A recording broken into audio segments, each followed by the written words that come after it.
share and subscribe. Engineer Mufti Atif.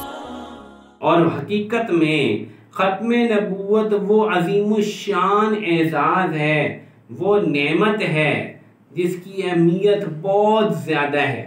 چند نقطے میں آپ کو سمجھانا چاہتا ہوں، زیادہ وقت نہیں لوں گا۔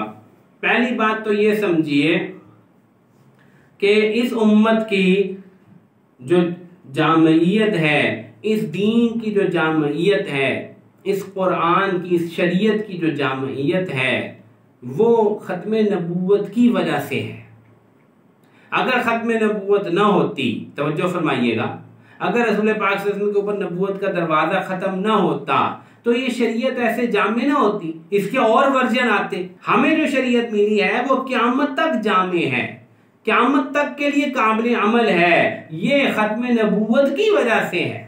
اب کسی اور نئی شریعت کی ضرورت نہیں، اس لیے ایسے جامع احکام دیے گئے، ایسے زندہ احکام دیے گئے جن پر قیامت تک عمل کیا جا سکتا ہے۔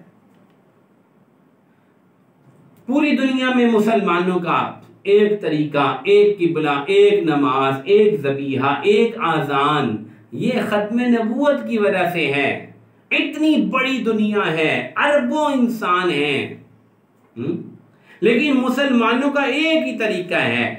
اگر نبی خاتم النبیین نہ ہوتے اور بھی نبی آتے اور یہ شریعت آخری شریعت نہ ہوتی تو مختلف قسم کی اذانیں ہوتی، نمازیں ہوتی، تلاوت ہوتی، جہاں بھی اذان ہوگی ایک ہی اذان ہوگی، کیونکہ نبوت ختم ہو گئی، جو شریعت مل گئی بس وہ فائنل ہے۔ یہ کتنی بڑی نعمت ہے، یہ ختم نبوت کتنی اہم چیز ہے، کتنی بڑی عظمت ہے اس کی کہ آج مسلمان کا قبلہ ایک، نماز ایک، اذان ایک، روزے کا طریقہ ایک۔